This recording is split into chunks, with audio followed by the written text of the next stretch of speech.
మీనానైతే చింతామణి ఇంకా ఘోరంగా అయితే అలాగే అవమానిస్తుంది. అలాగే చాలా డబ్బులు లాస్ అయ్యేలా చేస్తుంది.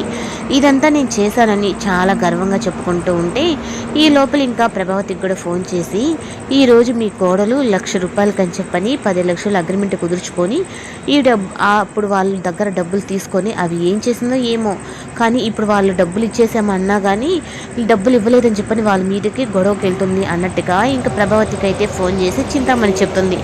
ఇంకా చింతామణి చెప్పిందో లేదో అందులో ఇంకా ప్రభావతికి అయితే మీనా కానీ బాలు కానీ నాశనం అయ్యారు అంటే తన 2 కళ్ళు చాలా సంతోషపడతాయి. అలాగే ఇంక ఈ లోపలైతే నిన్నంతా ఇంకా అలా చెప్పేసరికి ఇంకా అంత డబ్బులు మోసపోయిందని చెప్పనని నా కొడుకుని డబ్బులు లాస్ చేశాడని చెప్పని ఇన్ని మాటలు అంది. ఇప్పుడు ఈ మీనాకి చదువు రాదు, ఏం రాదు. ఒకవేళ సంతకం పెట్టమన్నారు అంటే అది చూసుకోవాలా లేదా అన్నట్టుగా ఇంకా మాట్లాడుతూ ఉంది.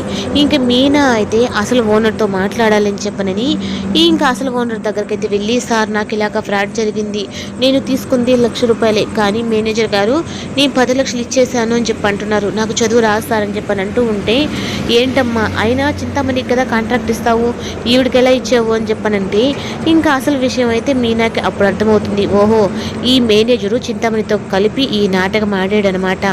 అప్పుడు నాకు అర్థమైపోయింది, ఇప్పుడు మా ఆయనతో నేను ఎలా చెప్పాలి అని చెప్పని ఏదైతే అది అయ్యింది. ఇది ముసుగులో గుద్దులాట ఉండకూడదు, మా ఆయనతో చెప్తేనే ఈ ప్రాబ్లం సాల్వ్ అవుతుందని ఇంకా బాలుకి ఫోన్ చేసి ఇంకా జరిగిన విషయం మొత్తం చెప్తుంది.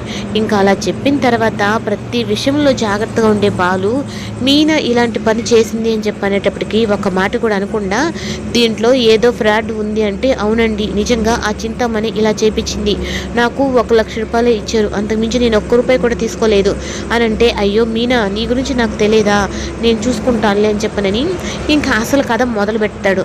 ఇంకా అక్కడ పెట్టిన తర్వాత చింతామణి అయితే మీనా మీద నేను గెలిచేశాను, ఇంత లాస్ చేశాను అని చెప్పని అనుకుంటూ ఉంటే ఇంకా బాలు ఎంటర్ అయితే ఎలా ఉంటుందో ఇంకా చింతామణికి కూడా చూడాలని చెప్పనని ఇంకా ఉంటే ఇంకా మేనేజర్ దగ్గర అయితే ఇంకా తన స్టైల్లో అయితే మాట్లాడతాడు.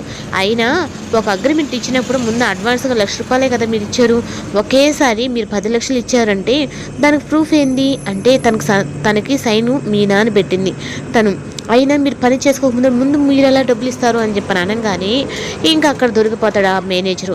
ఇంకా అసలు ఓనర్ కూడా అవును కదా, అయినా నువ్వు పని చేయకముందు కొత్త వారికి నువ్వు 10 లక్షలు ఎలా అమౌంట్ ఇచ్చావు అని చెప్పని అనేటప్పటికీ ఇంకా తడబడుతూ ఉంటే సార్ నేను చెప్పాను కదా దీని వెనకాల ఎవరున్నారో నాకు తెలుసు, ఆ చింతామణి నీ చేత ఇదంతా ఆడిస్తుంది కదా, అయినా మీనాకి మీరు డబ్బులు ఇచ్చే రోజు ఆ ఆఫీస్లో సీసీ కెమెరా ఉంది కదా, ఆ సీసీ కెమెరాను పెట్టి చూస్తే అక్కడ మీకు అంతా మొత్తం అర్థమవుతుంది కదా అని చెప్పని అనగానే ఇంకా మేనేజరే అసలు నిజం ఆ పెద్ద ఓనర్ ముందు ఒప్పుకునేస్తాడు.